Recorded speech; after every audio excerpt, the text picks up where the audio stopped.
Category 5 মাত্রার শক্তিশালী ঘূর্ণিঝড় মেলিসা ভয়াবহ শক্তি সঞ্চয় করে পরিণত হয়েছে অন্যতম শক্তিশালী ঝড়ে। ঘন্টায় 250 কিলোমিটার বেগে ধেয়ে আসা মেলিসার আঘাতে চূর্ণবিচূর্ণ ক্যারিবীয় অঞ্চল। সবচেয়ে বেশি ক্ষতিগ্রস্ত হয়েছে জামাইকা। ঝড়টির তাণ্ডবে ইতোমধ্যেই ক্যারিবীয় অঞ্চলে 7 জনের মৃত্যু হয়েছে। এর মধ্যে জামাইকায় 3 জন, হাইতিতে 3 জন এবং ডোমিনিকান রিপাবলিকে 1 জন। এছাড়া সেখানে আরও 1 জন নিখোঁজ আছে বলে স্থানীয় কর্তৃপক্ষ জানিয়েছে। এছাড়া রেড ক্রস জানিয়েছে ঝড়ের প্রভাবে 15 লাখেরও বেশি মানুষ সরাসরি ক্ষতিগ্রস্ত হতে পারে। জামাইকা সরকার জানিয়েছে বিদ্যুৎ ও যোগাযোগ ব্যবস্থা মারাত্মকভাবে ক্ষতিগ্রস্ত হয়েছে।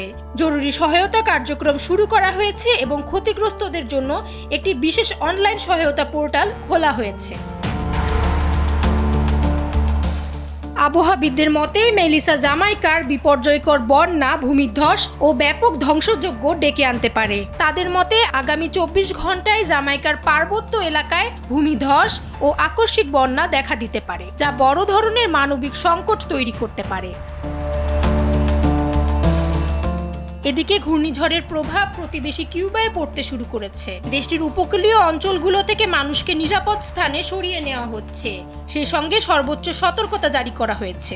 বিশেষজ্ঞরা বলছেন জলবায়ু পরিবর্তনের প্রভাবে সমুদ্রের তাপমাত্রা অস্বাভাবিকভাবে বেড়ে যাওয়ায় মেলিসা অতিরিক্ত শক্তি অর্জন করেছে। তাদের মতে এই ঘূর্ণিঝড় কেবল জামাইকা নয়, বরং পুরো ক্যারিবীয় অঞ্চলের জন্য ভয়াবহ মানবিক সংকটের বার্তা বহন করছে।